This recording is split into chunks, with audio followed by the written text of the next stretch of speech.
Well, good morning. Thank you, Rocco. That was raising the bar for an excellent start to this conference. I'd like to also thank all the brothers and sisters of Local 73, our host local. Your hospitality has been outstanding, the events, and I really got to enjoy the city, particularly over the weekend. So thank you all for your dedication to the success of this BA conference. Our theme is raising the bar. And in this week, it will come in many forms. In this week, we will learn together.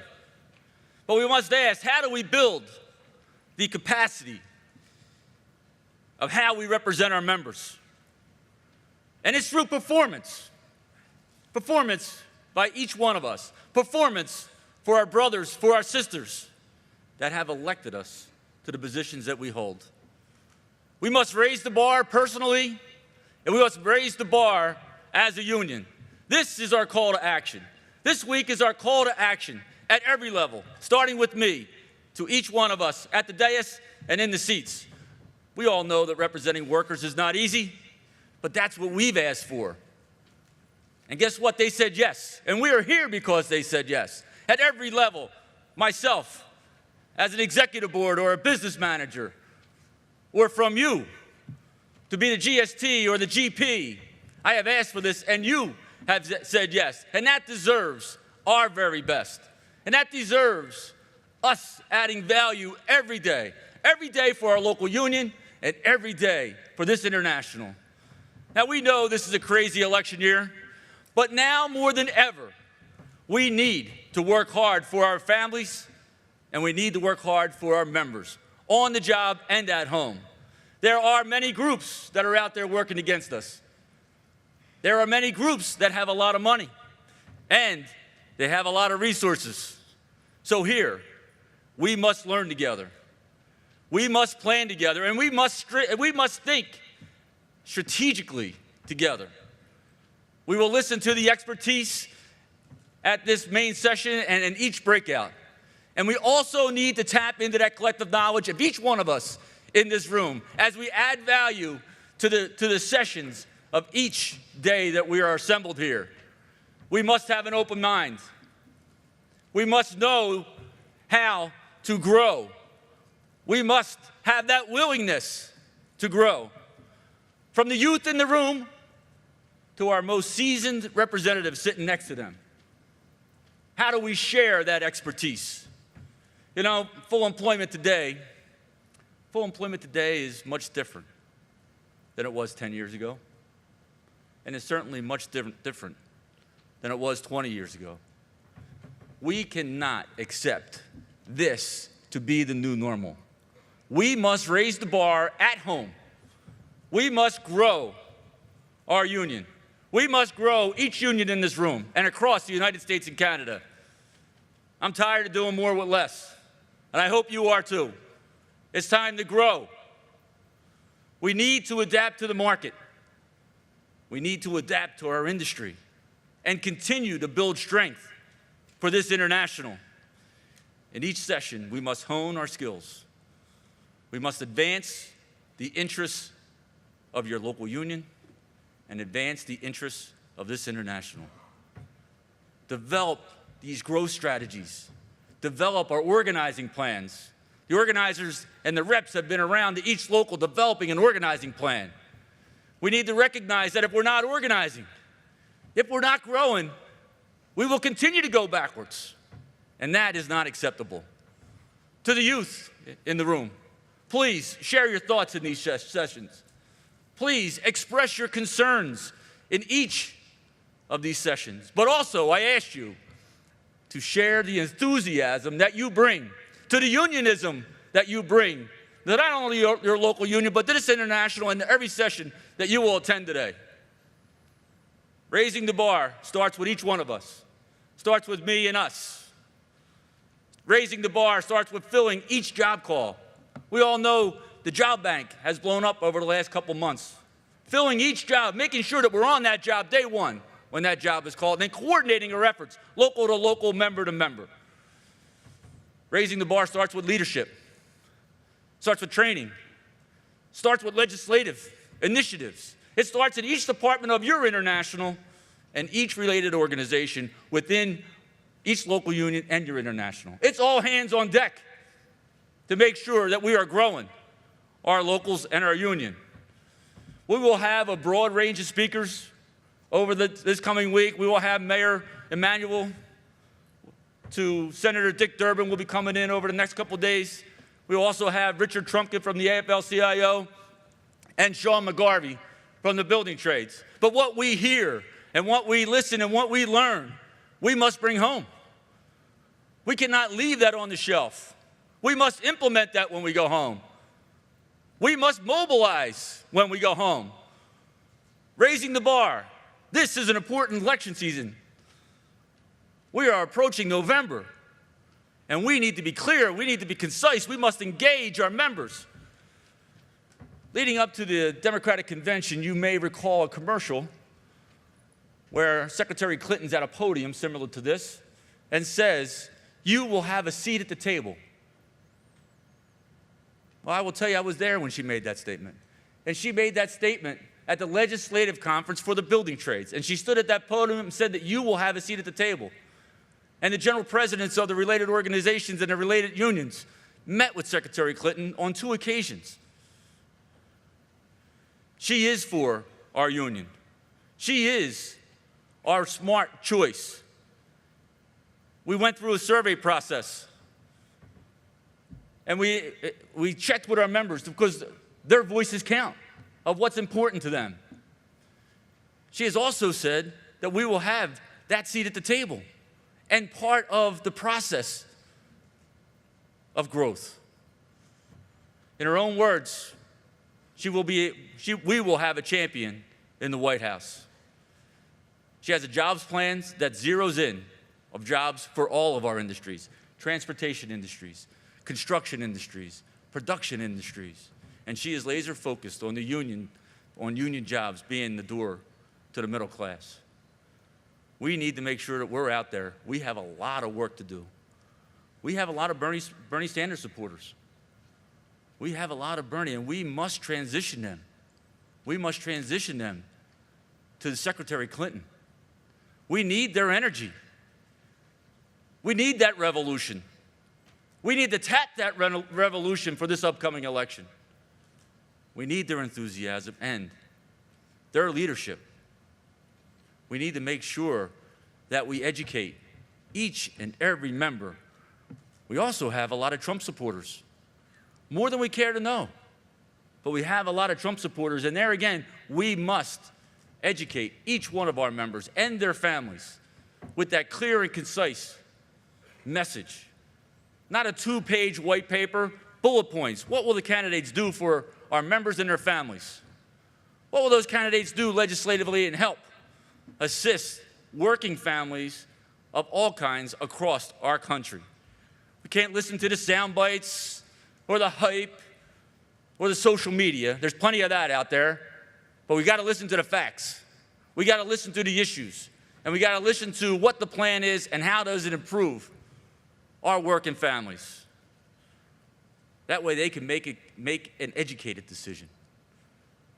Make an educated decision on what will impact their family. We need to be focused, and we need to win. We cannot be complacent. We cannot wake up with remorse the Wednesday after Election Day. We can't have that, oh no, what did we just do? What did we just do? We can't do that. We need to beat the drum today through November. It wasn't that long ago that we saw the people in England and the Brexit vote. And we saw there are no do-overs. There are no do-overs. Now, it came out that 75% were uninformed on the vote. Well, that's not acceptable. And I think that's probably overstated. But cut it in half. That is still unacceptable. And that's where we need to engage our members. That's where we need to engage our grassroots effort, as we do, and we do very well. member to member, educate on the issues. Get involved. Starts with voter registration. We got to make sure that our members and their families are all registered to vote. Doesn't get much more simpler than that. We need to start doing that now when we go home. Working the phone banks, educating our members on the phones, doing the labor walks in our communities, knocking on doors, hanging lit, as we do and have done since I became a sheet metal worker many years ago, raising the bar for that smart choice. The risks are too great. Our families, our members, and our industry are at risk. Now, I get a lot of questions about Donald Trump, and I come from Philadelphia. So Atlantic City is really probably less than an hour away. The chaos that he leaves in a town like that, he builds his building, and then he files bankruptcy over and over and over again. He builds that empire on the backs of our contractors and on the backs of each and every member. We need to make sure that we work hard for Secretary Clinton. First of all, he is not presidential. And he abuses people of all walks of life. We have never tolerated that, and we will not tolerate that in the future. We must stand up, we must rise up, and we must work hard, because he will take a step backwards. And we can't be part of that movement. I call him the contractor slayer because of what he did to the industries in the Mid-Atlantic and what he has done across this country that we have had to pay the price for. We have had to pay the price for wages, for benefits, and for our contractor base. And if that wasn't enough, and if somebody was actually making it, he paid pennies on the dollar. Pennies on the dollar. And then he filed 3,500 lawsuits. If your head was somehow still above water after all that, he filed 3,500 lawsuits against bartenders, against sheet metal workers, against plumbers, waiters and waitresses. He's the only one that gains from his actions. He's the only one that gains from the bankruptcies after bankruptcy after bankruptcy. We cannot allow the wreckage of Trump move into the White House. We cannot allow that wreckage to be at any level of government. Prior to endorsing Secretary Clinton back in December, we did that survey I was talking about. Now, when we do a survey, ranges were from 1 to 10. One of the questions that really stood out for me was our members felt very, very strongly about labor unity in an endorsement process. So the questions for 1 to 10. Now, I rarely give a 1, and I rarely give a 10 because it's usually not that good. But 80% of our members said 10. They want labor unity in endorsement.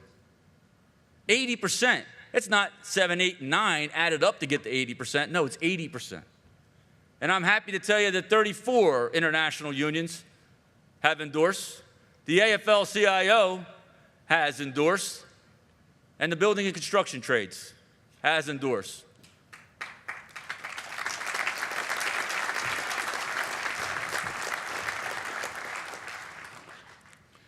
As I said earlier, we need to take advantage of the chaos in the Republican Party. We need to make sure that we're working on every one of those down-ticket races so that we can succeed, so that we can work for the Senate and overturn and have a majority back in the Senate again, so that we can have a better majority in the Congress and have better opportunities when it comes to legislative issues, as well as each and every one of your local races. And let's not forget the Supreme Court. Let's not forget the Fredericks case. Wasn't that long ago, only a few months. In California, right to work for teachers, right to work for public sector. Justice Scalia didn't vote, and that vote deadlocked. And labor one. Labor one. We need to make sure that the next president is Secretary Clinton appointing 2 justices in the future. We need to ensure our future.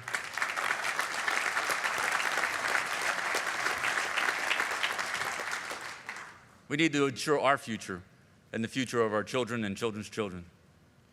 This is full contact stuff. We cannot sit on the sidelines. We need to have an unmatched effort. We need to get out and do the things that we do very well. Raising the bar, standing up to the challenges, reaching for more. You know, we all have a code of excellence. And it's a code of excellence that's implemented in each local across the country. But I'm here to tell you that that code of excellence is not just for our members that are on the shop floor or on the job site or on the rail. That code of excellence starts with me and each one of us. That we continue to add value, that we continue to work hard, that we continue to perform. That's what our members have entrusted in us. The best of the best. And that's why we are here. Raising the bar for SMART, Members Assistance Program. Brother and sister to brother and sister. Peer to peer. We will have continued sessions on this, helping our members and helping their families in crisis. The effects that OxyContin and oxycodone has had on our society, that has had on our families.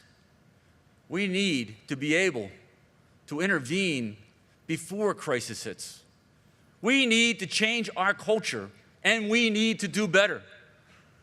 Whether it's addiction or whether it's mental health, we need to intervene.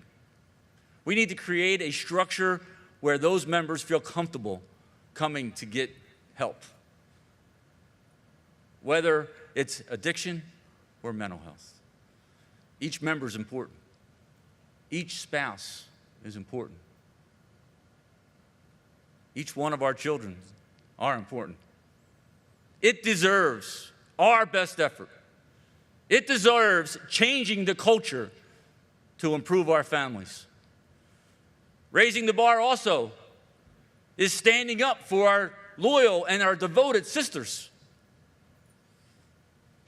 This past winter, 1,500 women in the construction trades gathered and talked about issues affecting women, and we had 50 sheet metal worker women attend that conference. And some of the things that we've heard, even today, are unacceptable. We must have respect at the workplace. And you know what? No means no in the workplace. We cannot tolerate that.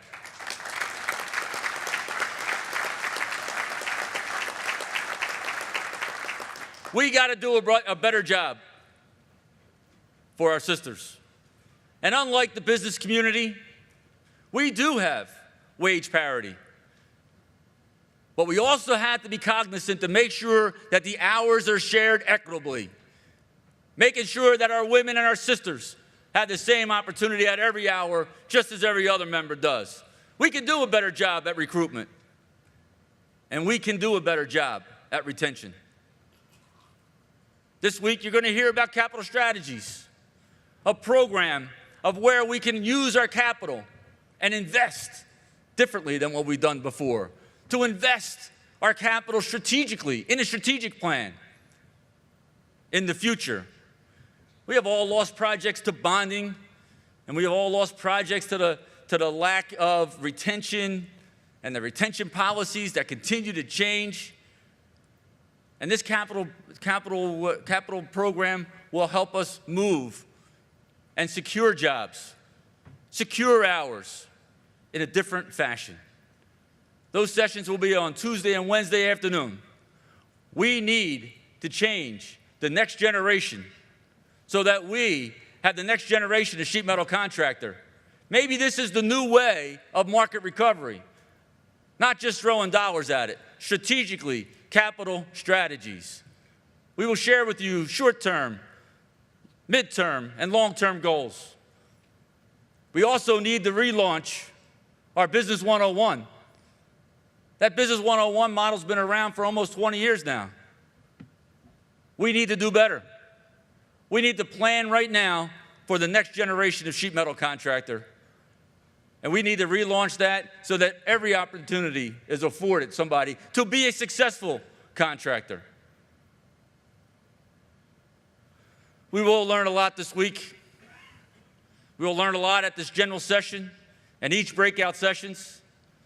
As I said, we need to use it. But when we go home, we also need to share it. It needs to be on the agenda at every meeting. It's all hands on deck when you go back home. It's on every agenda, whether it's your local agenda or on your council meeting's agenda. Leadership does not come with our title. We've asked for these titles. We've asked for these positions. Leadership does not come with the title.